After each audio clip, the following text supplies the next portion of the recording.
Hi, everyone. Welcome back. I am excited to have Asa with us today, and she lives in Iceland and was born and raised there and is a mother of your daughter is 9, right?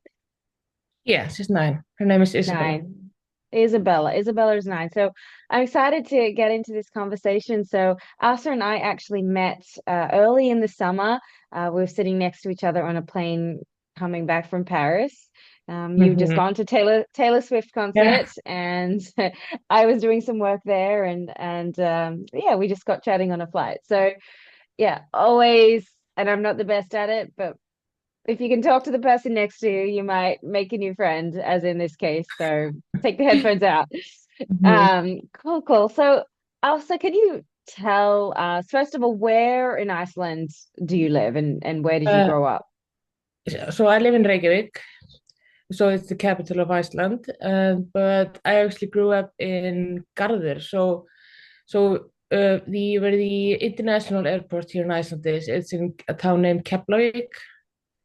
So where you like landed, before Right. you went to USA, there's a small town like nearby named Garður. It's like and like if you would like it means like garden, you Okay. know. So I grew up there, and then when I went to college here in Iceland, I moved to Reykjavik, and I had my daughter like in the middle of college. Okay. So let's go back and tell me a little bit about your childhood. Do you have siblings? What was it like growing up in Iceland? Because I think, yeah, it's sort of a mythical place for many of us. And I'd love to just know more about what childhood is like there for you.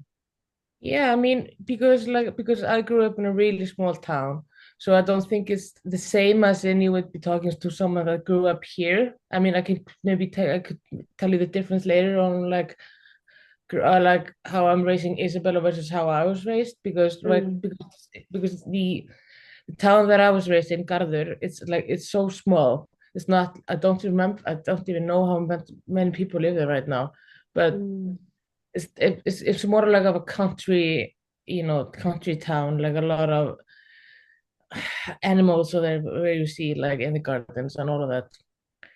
What and so and I so like when I was younger, we didn't have like a lot of rules. I could go out as much as I wanted, and it was much safer to go there because it was such a small town, if I could say it like that. I'm not sure, yeah. Yeah. but I loved Yeah, growing up. I grew up But in the I, country, so I definitely know you but I you loved growing basically up are on your there. own. Yeah. I mean, I don't think I would actually move there today when I think about it, except maybe if I would do it like with a husband and like I would buying a house or something like that.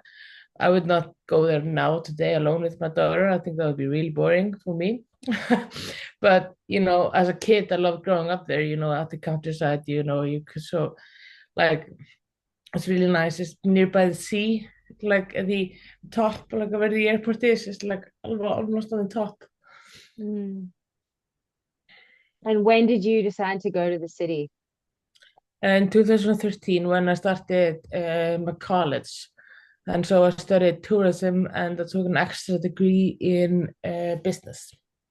Awesome. And so you are a young mum, and so you found out you were pregnant in the middle of college. What was that experience like? And did you have sort of support and resources around you at that time? Yeah, I mean, we were actually her dad. We're not together today, but we were living like in this housing like nearby the university. And so when I found out I was pregnant, and then he was actually also studying at the college, but then he ended like quitting, and then we had to move to his parents' house because housing here in Iceland is insanely crazy expensive. Even in 2013. Uh, when we moved here, even though we were like in this housing like nearby the college, it was still expensive. So when I got pregnant, then he dropped out of school, so that then we had to move back to his parents. And right before she was born, we got a place here in Reykjavik, And yeah, and it was crazy, and we ended up actually losing it and all of that, later on because of money problems and all of that. But yeah, so that was that. Were you able to go and finish college, or did you have to give up Yeah, when I you found actually out? did. I actually did finish college. So, like when she was like around 1 years old, we broke up. So I moved back to Keflavik, where my mom had moved to Keflavik, where the airport is here in Iceland. Mm. So um, so I moved with Isabella, and she was like in the daycare in Reykjavik. And I finished school on the right time, so I graduated in 2016. And then Awesome. at that time, then I had another boyfriend and we moved in another town here in Reykjavik named Garðabær.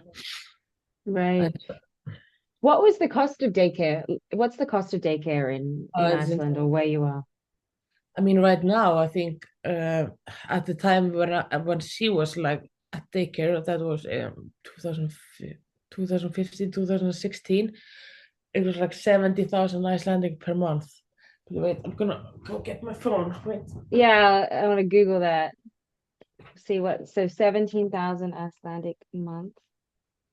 Let's see.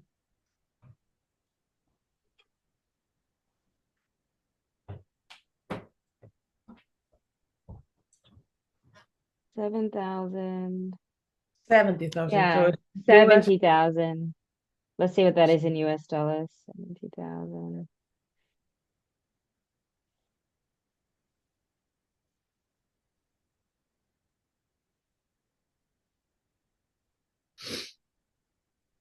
Yeah.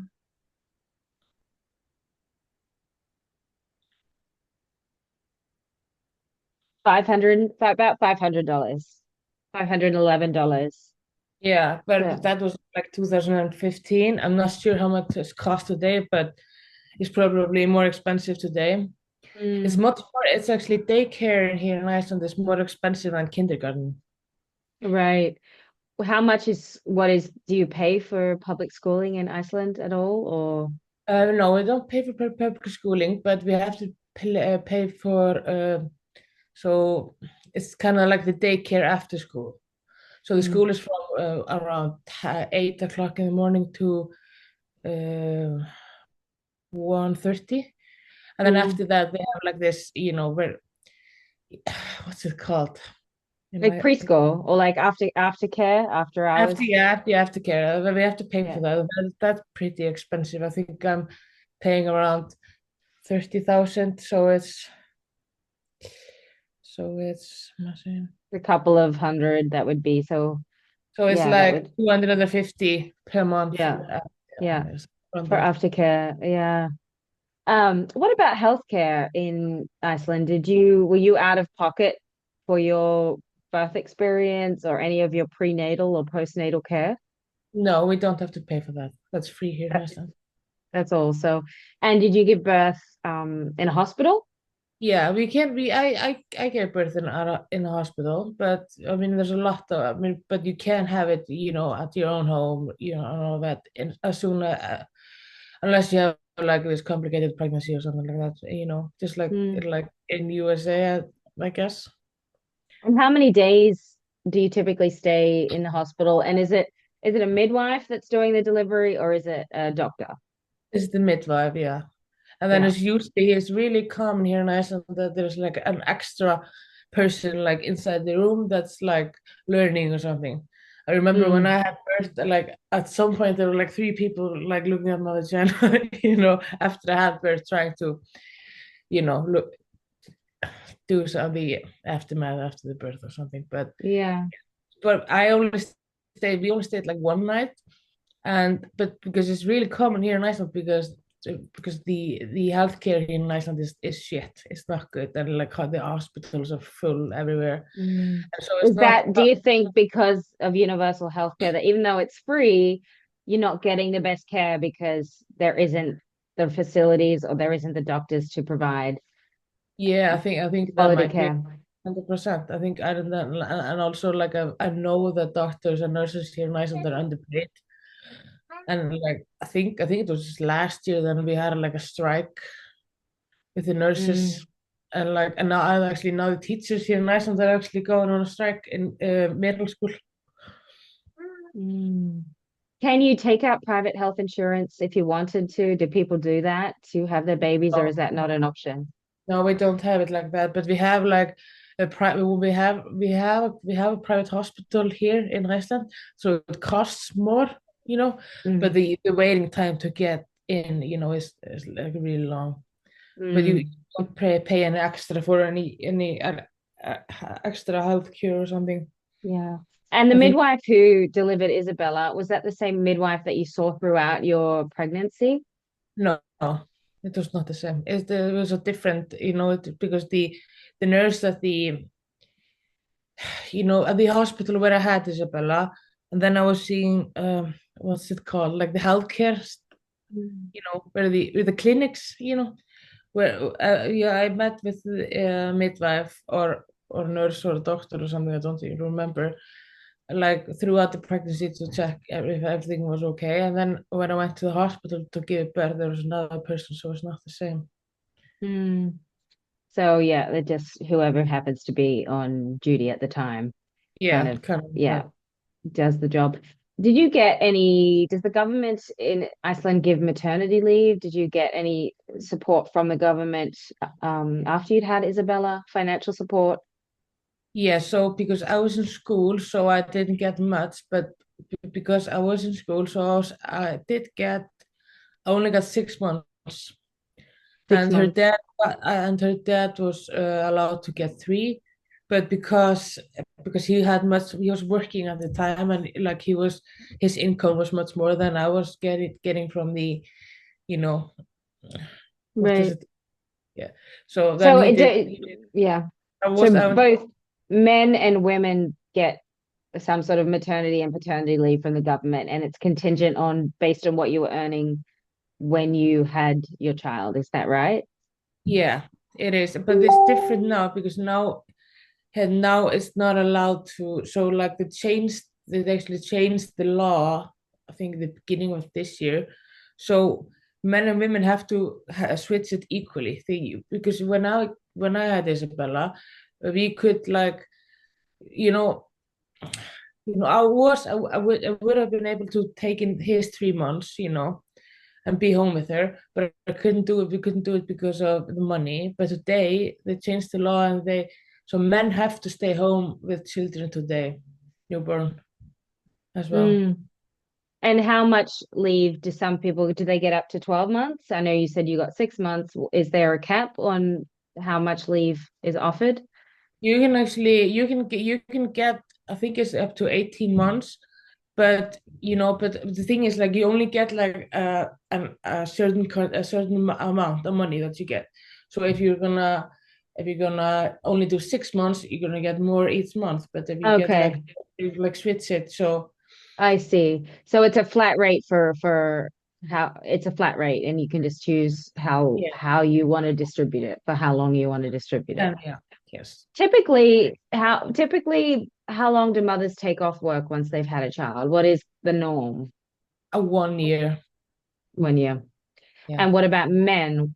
What is the norm for They them? usually don't do it because the men's income is into the income that men bring is usually much higher, so people just Mm, can't afford it. But I mm, know, but usually it's maybe around 3 months of if they do it, or mm, they are actually allowed to do it, later on. mm. And did you get postpartum care when you how did that work after you had Isabella? Did you get just a doctor's appointment or did you have anyone come to the home? Yeah, so but like I think it was once she was like 5 days, 5 days old. Then like she had her first baby bath or something. So then a nurse came home, and so yeah, we have like the nurses, or no, the midwife. There's another midwife that comes, you know, that we when we then that I met at the hospital when I had Isabella, and then she was like the one like checking up on me and to see if everything was okay, and like I have had her number and email, so we can actually. So they never like throw you out on the street with nothing. You always have, some security with that. How many visits do you get typically from your midwife after you've given birth to the house? I mean, I think it's around. I mean, the first I think is the first visit was only after 5 days. I don't remember. I'm not sure Yeah, how. but you get more than one. There's several Yeah. visits. This is like a follow up, you know, because Yeah. they also because they're what's the and they always and we also got like this pre-booked like doctor's appointment at the clinic as well, Mm. you know, for checkups and all of that. So that's also that. Mm. Yeah, very, very cool. So what is the tell me a little bit about yeah, the differences in raising your daughter in a city environment as opposed to a more country environment that you had. Yeah, so I mean, we were kind of like free to do like kind of everything that we, wanted when we were younger. We hadn't like this. You have to be home at 9 o'clock or so, like these strict rules. But I would never, you know, because like when I was Isabella's age, maybe I didn't have an iPhone or something like that. So I can actually, but she has an iPhone. So but I actually have like her on Find My iPhone so I can see where she is.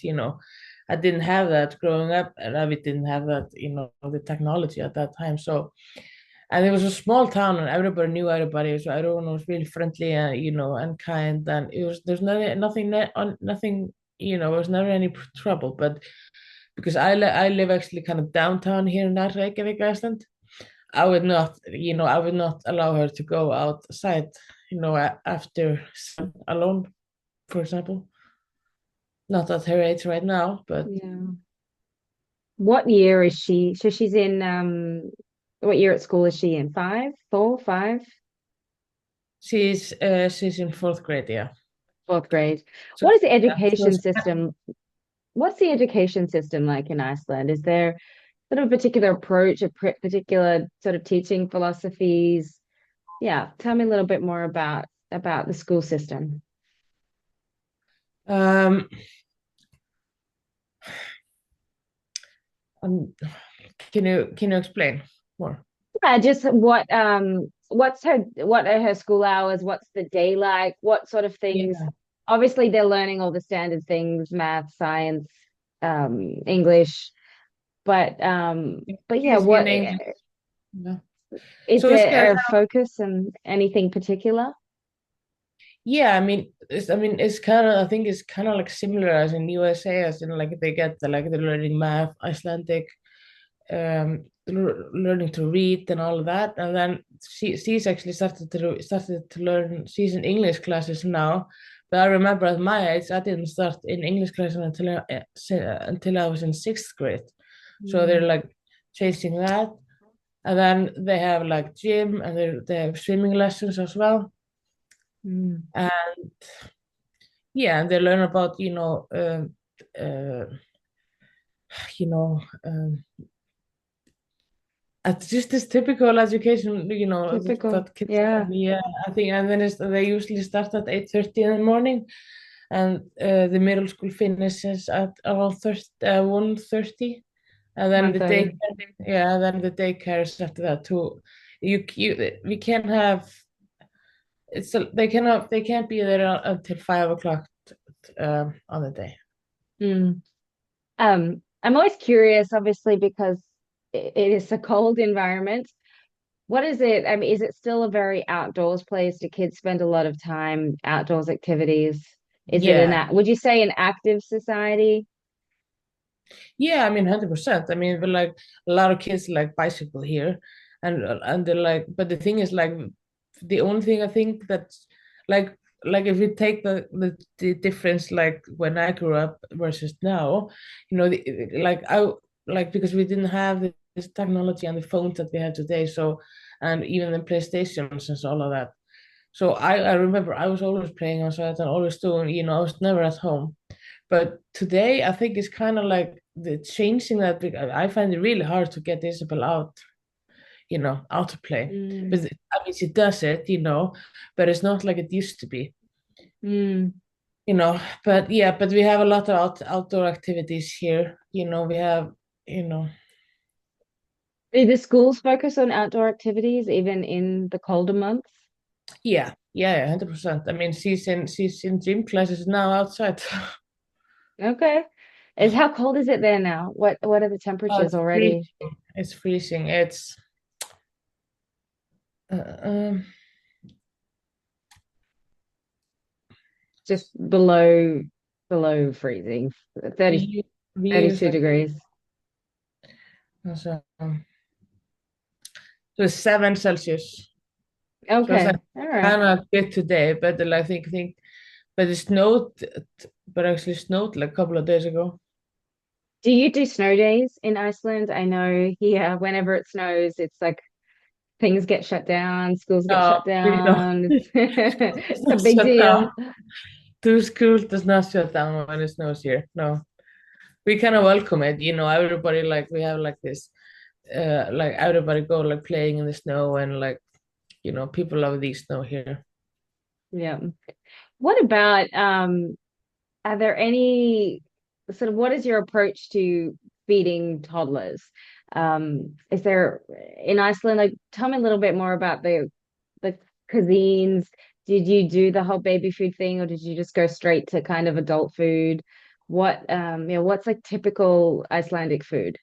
Yeah, I mean for kids, I think they just eat the same as we. I mean, like she was like I breastfed her like for 3 months, and then she started on solid food, maybe around that time, maybe 4 months old, and then it just like what's it called, like the thing that just like like you step you Mashed, like like puree, like mashed up. vegetables and all of that. And then they just eat the same food as we do. Like and like the culture in Iceland, like the meat and fish is really popular. It's big here and yeah. Yeah. But we don't, And but, just but, but we don't give them hákarl. We don't give them a shark. People don't eat give them shark in Iceland, but we don't give the toddlers shark though. shock. We'll eat a shark here in Iceland. Yeah. Oh, yeah, I think I accidentally tried that once, but never again. That was an accident. Is that because of the mercury levels in shark that they don't feed them? Yeah, I mean, it's just a disgusting taste and like the smell. I mean, why would Yeah. you do it to your kid? I don't Yeah. know, but it's common here in Iceland, like especially for the older generations. Yeah. What about Is it, can you be a vegetarian in Iceland? Can you survive as a vegetarian? It's really common, vegan as well, vegetarian. Yeah, it's really common. And Yeah. actually, and also the culture here in Iceland, actually, like kind of like adjusted it themselves, like all of the food corporations that now yeah, both the milk and meat corporations here in Iceland that produce everything, produce food here in Iceland, they kind of adjusted themselves, to the vegan and vegetarian lifestyle. So it's really, you can see if you go Adaptable. to the store here in Iceland, you can see if it's like labeled vegan or vegetarian. Then Yeah. yeah, and also a lot of Icelandic products that are actually made vegan and vegetarian. Yeah. I bet you guys have great fresh products. So even if for meat eaters, at least I'm assuming everything is kind of straight from the farm to the butcher Yeah, shop.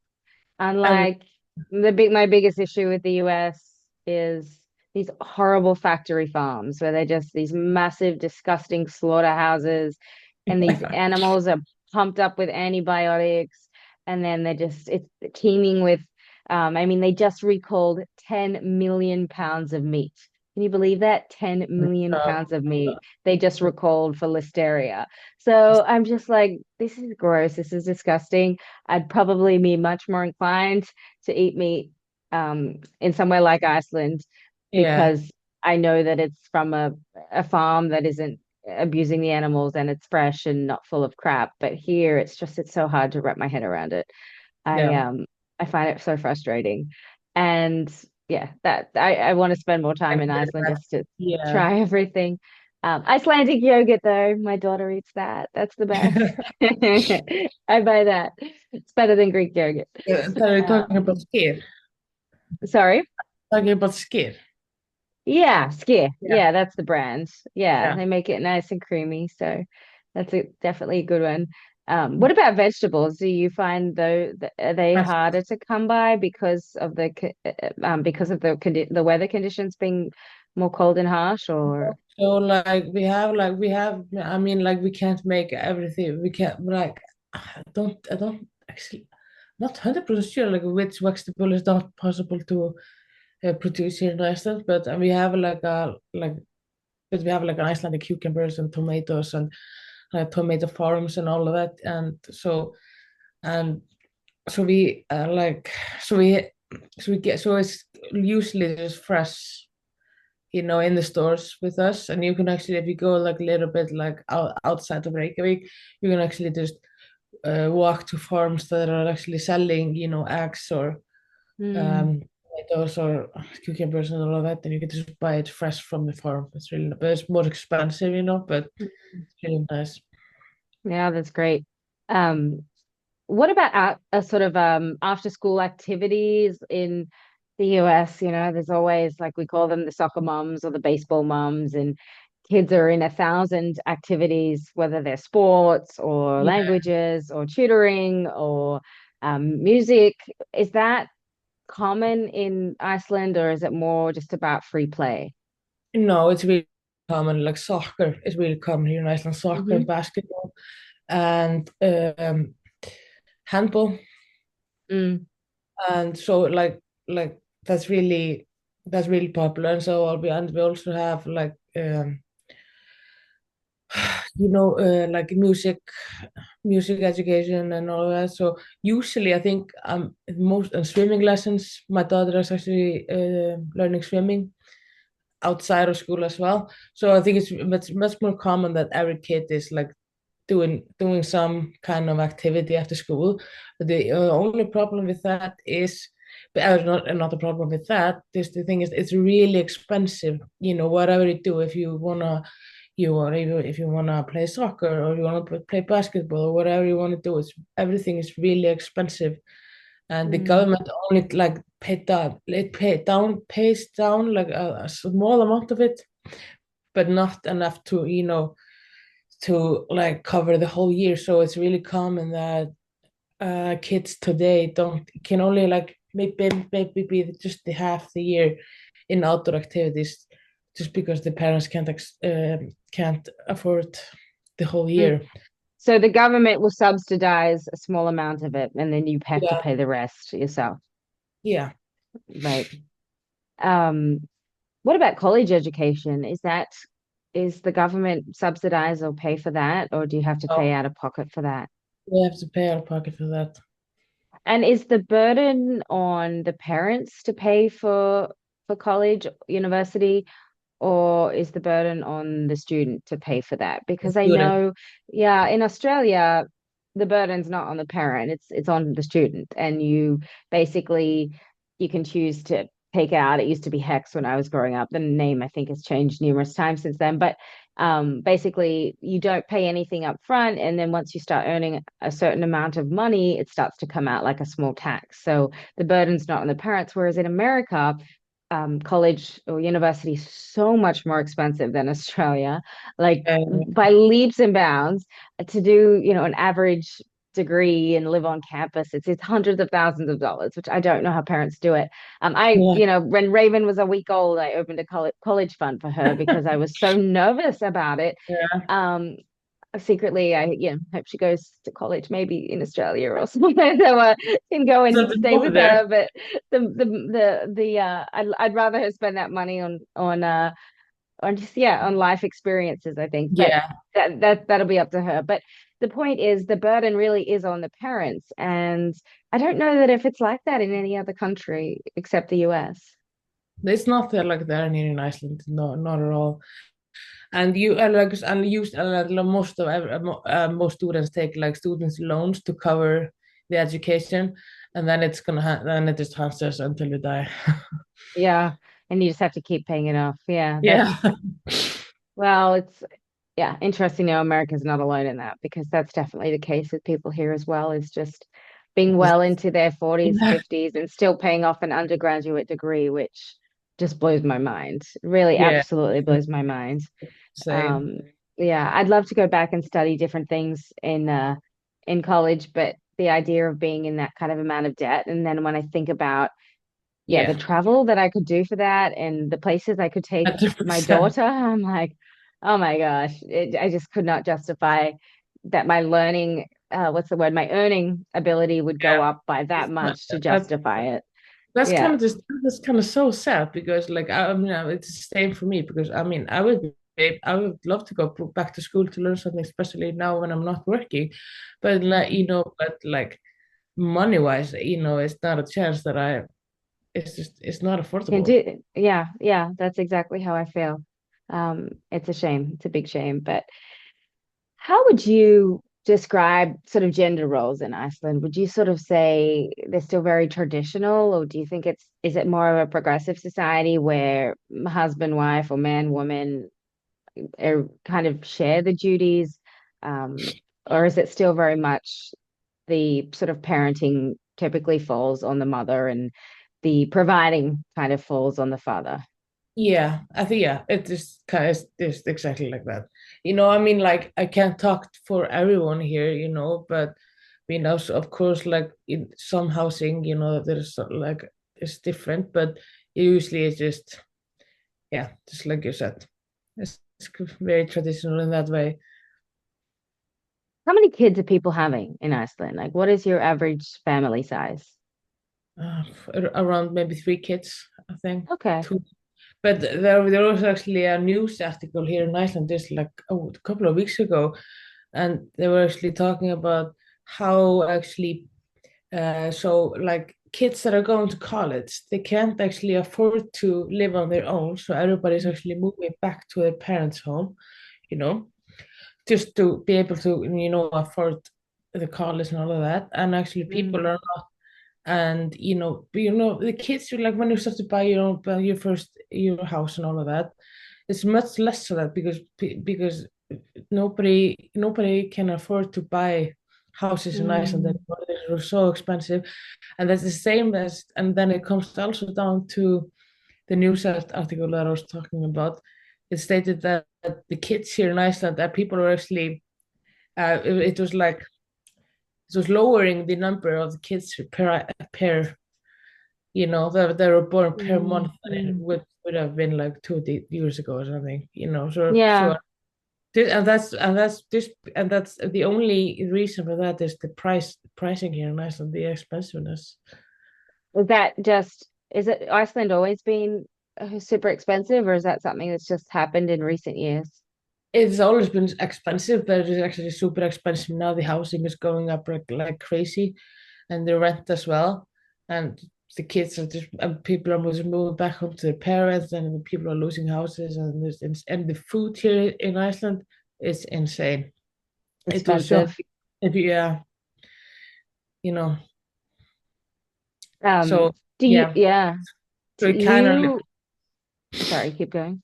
no, no, no, I Yeah. was just saying. Do you, so with, what about school lunches? Is that something that, I'm just checking on my daughter, there she is. Um, is that something that you take? Does Isabella take her lunch to school, or do they have like cafeterias or something set up where Yeah, people so buy?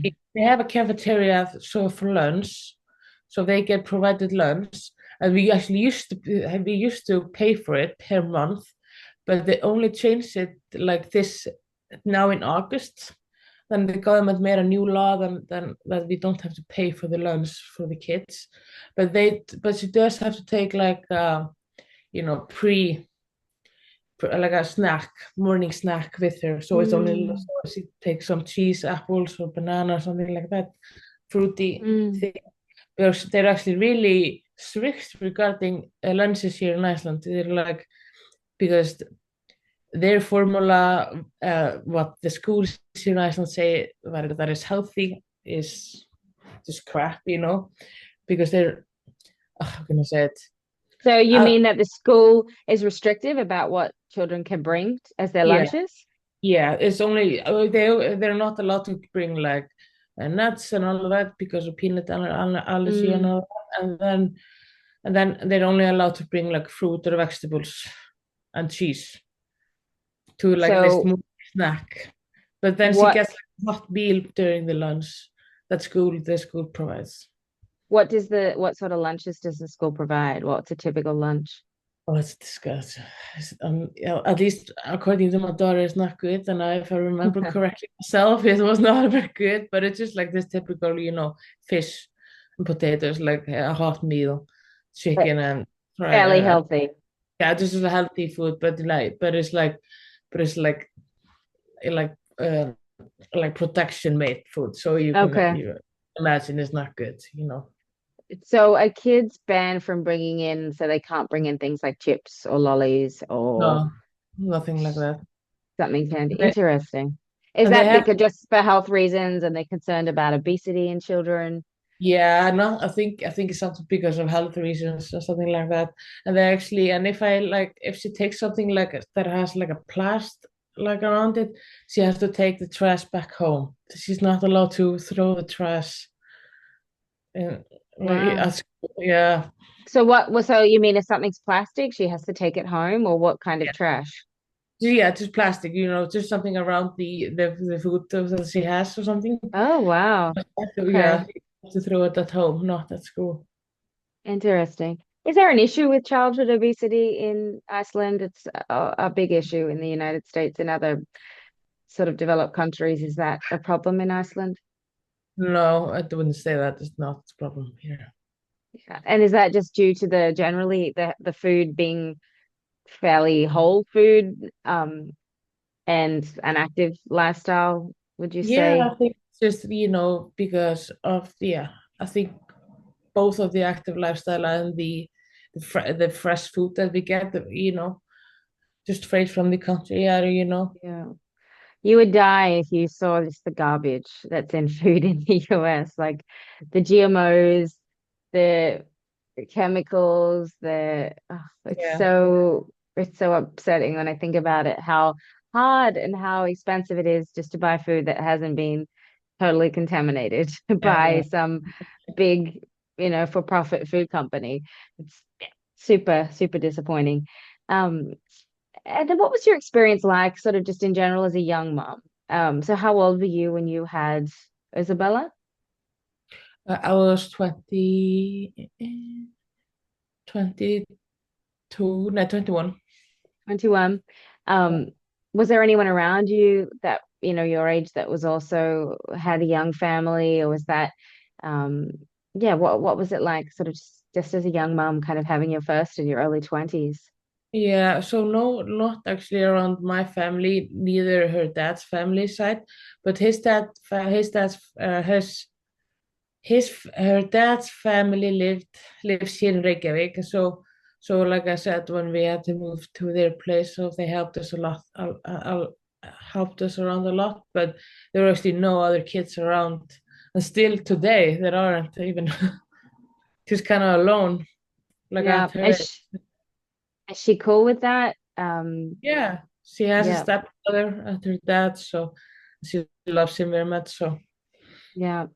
That's good. What about discipline? Is there, how would you say, what's your approach been to discipline? What is the general approach to discipline children when they sort of, yeah, run a bit wild? Yeah, I mean, I think it's important to be,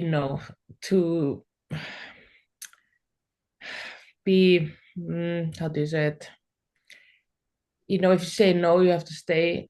If you have to, yeah, you can't change. I don't know how to say it, but the way I'm thinking.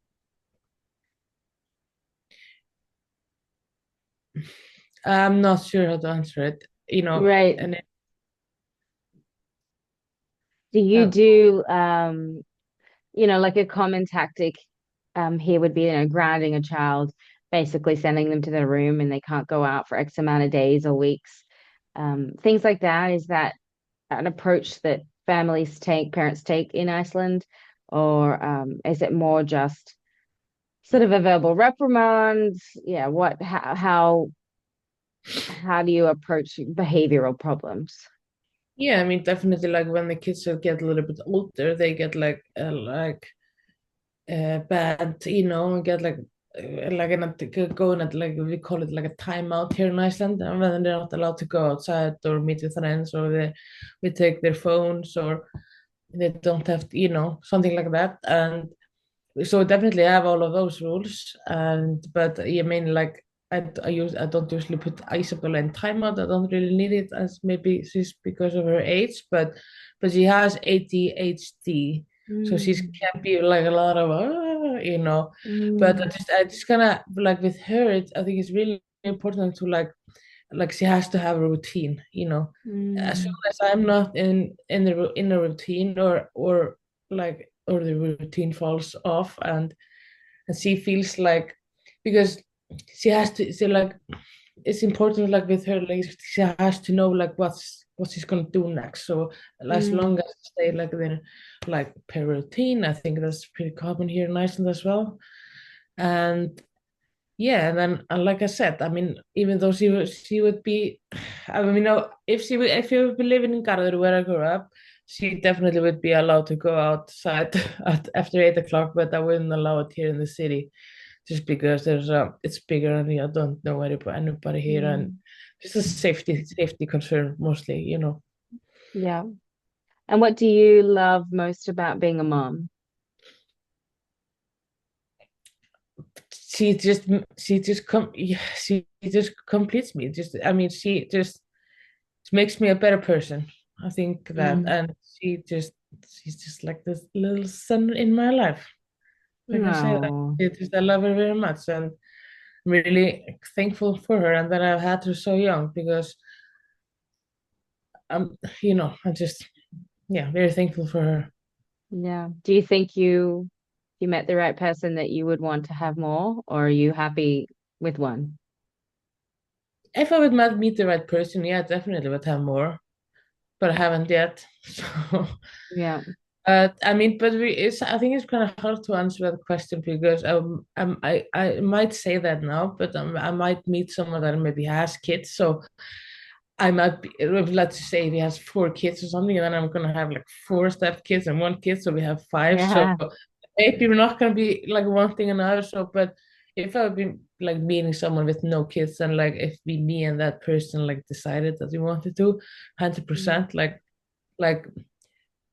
that would be the dream. But of course, we have people. I mean, everyone has to think about like Mm. housing, price, and pay. Mm. But in a dream, yeah, Mm. 100% I like it.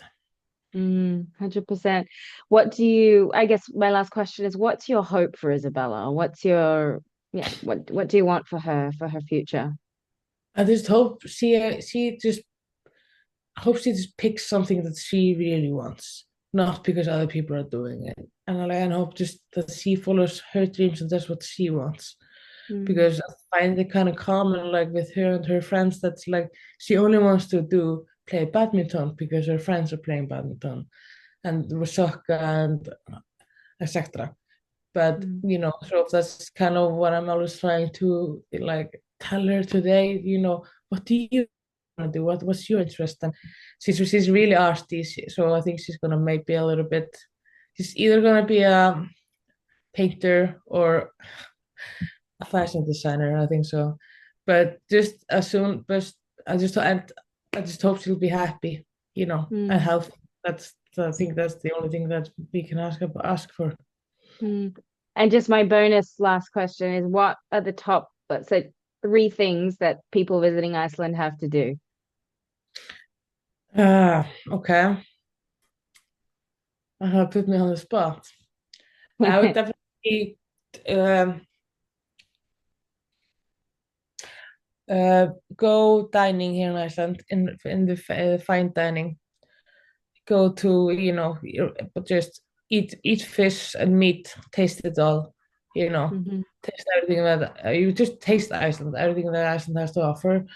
And I would and go, to the south coast to the thermal baths like outside. We can have like a lot of thermal baths outside, and then just and kind of just go, not be in Reykjavik, just kind of go out of the city, see the south coast, the Golden Circle, and all of it. We have a lot of like beautiful places and like waterfalls that people can see, and caves, and you go, just go on a snowmobile, like on the glacier, and like there's a lot of things that there's a lot of possibilities here.